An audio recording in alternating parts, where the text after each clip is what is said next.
Hi everyone, I'm not a furry, and today I'll be reviewing and rating a Power of 3 AU that was made by FluffyFeathers. In this AU, everything remains the same up to the point where Leafpool becomes pregnant.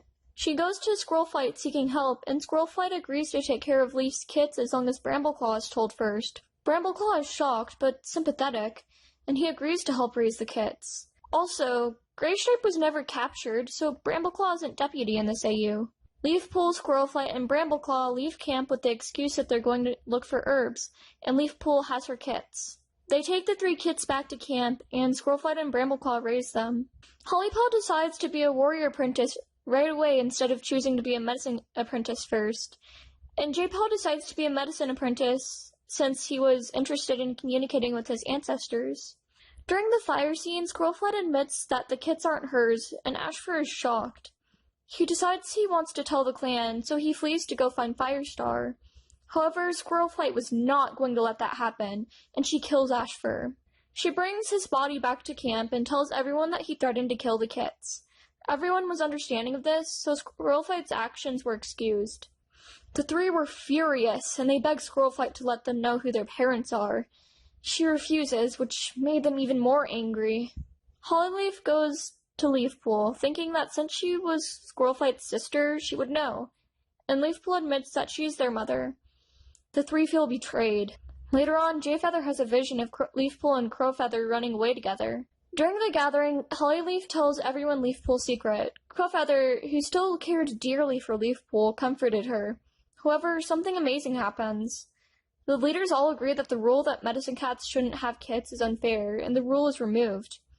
Crowfeather asks Firestar if he could join ThunderClan to be with Leafpool, and Firestar agrees. OneStar also agrees to this since Crowfeather was extremely disloyal. Back in camp, Jayfeather and Lionblaze apologize profusely to Leafpool for being so harsh. Leafpool happily forgives them.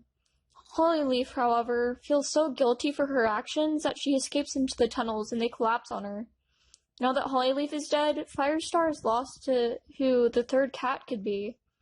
In this AU, neither Ivypool nor Dovewing have powers. Ivypool still trains in the Dark Forest as a spy, however, and Blossomfall and Dovewing are also spies.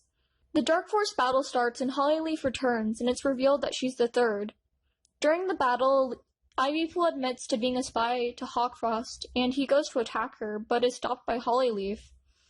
Hollyleaf kills him, but is severely injured herself. She's taken back to camp where she's cared for, and Breezepelt, who is still angry with Crowfeather, takes this chance to kill Leafpool. Crowfeather saves Leafpool and kills Breezepelt instead. During the battle, Firestar dies, and Graystripe refuses to become leader. Jayfeather has a vision of a Hollyleaf, and he interprets it as StarClan's way of telling him that Holly should be the new leader. Holly is taken to the Moonpool and given her 9 lives, and after she comes back, she appoints Ivypool as her deputy. Now that I've finished reading the AU, it's time for critique. I think this AU is really creative, and I love it a lot. However, there are a few issues. I can't imagine Crowfeather being so willing to leave his clan to join ThunderClan. He'd accepted at that point that Leafpool didn't love him at all, and he'd grown sort of bitter towards her. Also, I feel like Squirrelflight would still face some sort of punishment for killing Ashfur, and Leafpool would also probably face punishment for having kits. Other than that, though, this is a really thought-out AU. I'd probably rate this one an 8 out of 10. It's really creative. Anyways, that's all for now. Bye!